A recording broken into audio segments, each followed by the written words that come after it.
HarperCollins presents The Girl in the Ragged Shawl by Cathy Sharp.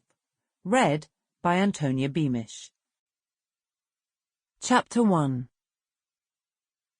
Eliza curled into a ball, crossing her arms over her stomach as the ache became a gnawing pain of hunger, and she bit her lip to stop herself moaning.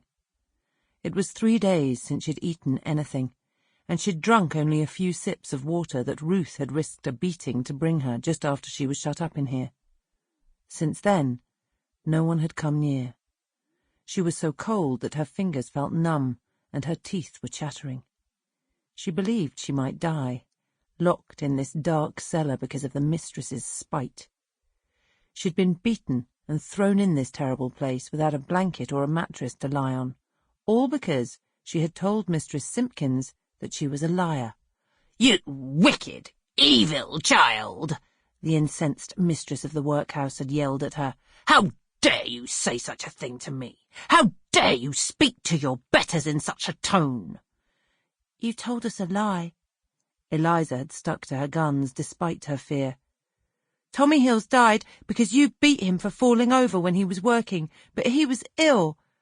And it was your fault because you withheld his rations," she ended defiantly, staring proudly at the woman who ran the female side of the workhouse.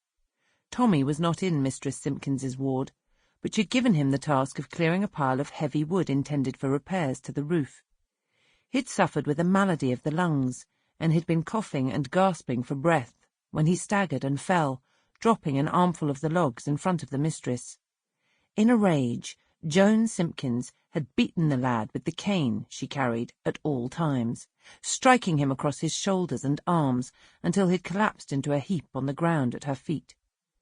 Eliza had tried to help him, and so had Ruth, but they'd been told to go about their business, and the mistress had had one of the men carry him into the infirmary, where he'd died in the night. An infection of the lungs, so the mistress had told them, but the inmates all knew who was to blame. Only Eliza was foolish enough to say it out loud, and now she was being punished for her audacity. "You are both disorderly and refractory," Mistress Simpkins said in a cold voice, "and you know the punishment for breaking the rules, girl. You will be put on short rations and removed to a place of solitude until you are suitably penitent."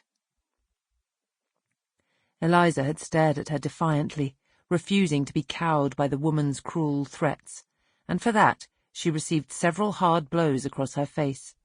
She had been seized by the arm and dragged into the dismal punishment room, and there she had been stripped by other women and forced to wear the filthy garb of one judged disorderly, after which she had been brought here to this dark place and thrust into it.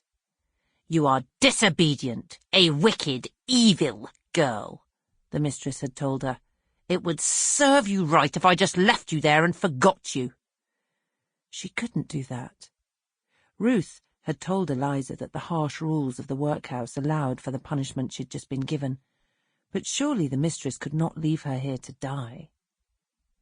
Yet Mistress Simpkins was a law unto herself. It was lawful for her to hire the inmates out for work, because she was allowed to recover the costs of keeping them in the workhouse from any employer, and sometimes she charged far more than she was owed, which made it impossible for many to leave in order to take up work unless the employer was willing to pay. Ruth had told her that it was mostly men who came to the workhouse, wanting workers they could beat and work almost to death. "An honest employer can take a child or a young woman from a poor family and treat that person fairly," Ruth had told her. "But a man who means to work his servant to the bone, giving them poor food and expecting them to work all hours, comes here, where no questions are asked. If a child or a woman dies after being beaten, who will bother about them if they are from the workhouse? An honest father might inquire after his daughter if she died suddenly, but who will ask for you or me?" Eliza had shaken her head, because she had no answer. The only person who cared for her was Ruth. In the workhouse there were several other children who had no one, but some remembered their parents, many of whom had died of fevers or starvation, for there was little help for the destitute anywhere. Sample complete. Ready to continue?